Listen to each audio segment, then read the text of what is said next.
Ladies and gentlemen, welcome to another episode of Underground Rising, the regular series where I bring you the best of the UK Underground. Well, the Underground everywhere, really.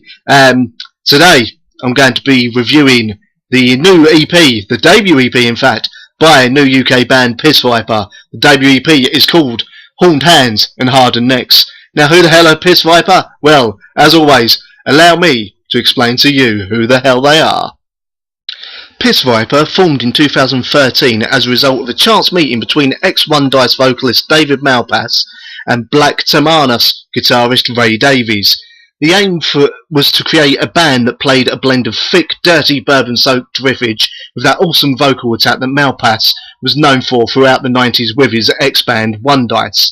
The band itself comprises of David Malpass on vocals, Ray Temanus on guitar, Stefan Penhale on guitar, Miss Viper on bass, and finally Ricky Turner on drums. They recently released their debut EP, Horned Hands and Hardened Necks, which is what I'm reviewing for you today, right here on the Psychosin project.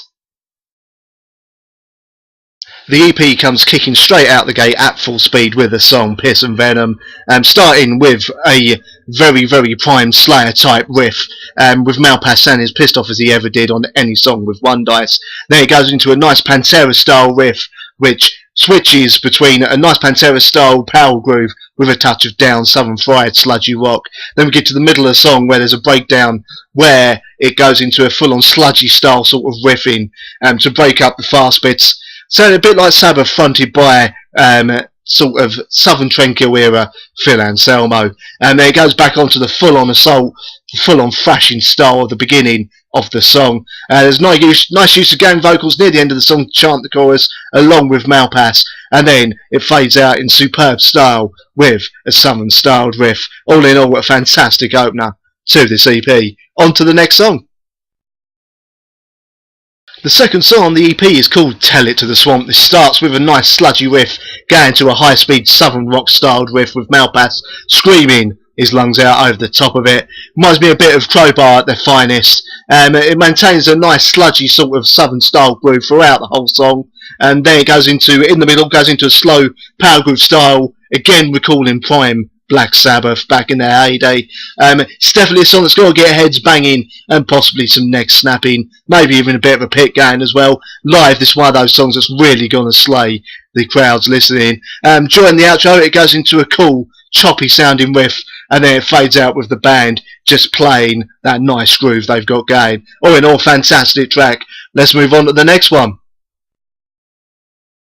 The third song on the EP is called Invoke The Black. I have no idea whether the title has anything to do with Game of Thrones, but anyway, it starts with a slightly doomy sounding riff with a nice sounding slow build up of an intro, leading into a mid-tempo riff with Malpass ranting over the top of it. This has Southern Fried riff to lead into the chorus, lead the chorus, sorry. That riff is really catchy as fuck. It'll be stuck in your head for ages. Then in the middle we get another build up to a nice speedy section where all the band is playing their hearts out, with Malpass getting his anger at the world out over the top of the riff, just sliding back into that awesome mid-tempo groove from the start of the song. And then we get to the outro riff, which is another expertly crafted riff with Malpass sounding like he can't get enough rage out through the mic during the song. And it just ends suddenly with Malpass himself shouting the title of the song at the top of his lungs. Definitely a highlight of the EP for me. Anyway, on to the next song. Fourth song on the EP is called Mule. It starts with a build up into a thrashy riff, and then after the thrashy riff it alternates between a southern styled rock riff and a thrashy riff. Then we get to the chorus, which this is going to be one that crowds are going to scream along with Malpass when they play this live. This goes back into the thrashy riff after the chorus and again starts alternating between the thrash and the southern styled rock. And there's a breakdown in the middle of the song that has the band then kick back into mid-tempo thrashing. After the bit of mid-tempo thrashing, this is followed by a slightly doom style riff for the middle eight. This leads into a build-up by the drums that goes into the mid-tempo thrashing, again that alternates between mid-tempo and high speed. And then when we come to the outro, it goes back to alternating between the thrashing and the southern-styled rock riffs even, again, for the outro, and then another playing of the chorus for the crowd to sing along to. Again, another fantastic job by the band, and this guy absolutely slay it live. Anyway, on to the final song of the EP. The final song on the EP is called Hatefuck, and it's the longest song on the EP. This is the one I've been playing on my show on Total Metal Radio a fair bit, so some of you probably already heard this.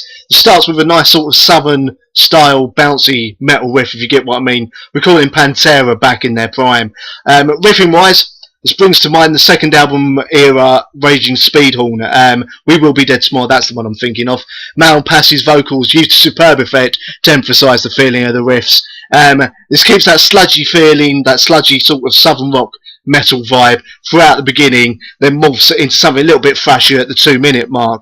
After a little bit of thrash, we go back into the sludge metal vibe, and then again this recalls Prime Sabbath with a breakdown and then a slow tempo doomy riff and drumming playing until we get into a drum break that leads back into that bouncy style metal riff at the beginning of the song, which leads into the outro. Again, sound like Prime Sabbath if they were fronted by Phil Anselmo of Pantera in his prime.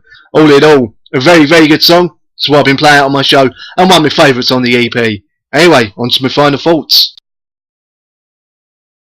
All in all, this is another superb effort from a fantastic UK band, with a lot less Pantera-isms than David Malpasse's previous band, One Dice, who were a fantastic band who went criminally unnoticed by the larger sort of world, unfortunately. However, I wish you more success with this band. This band has a lot more of a southern rock style feel to them, and I feel they're going to go far. Now, bear with me with this comparison, because it might not make sense at first, and it's not me slaying the band at all.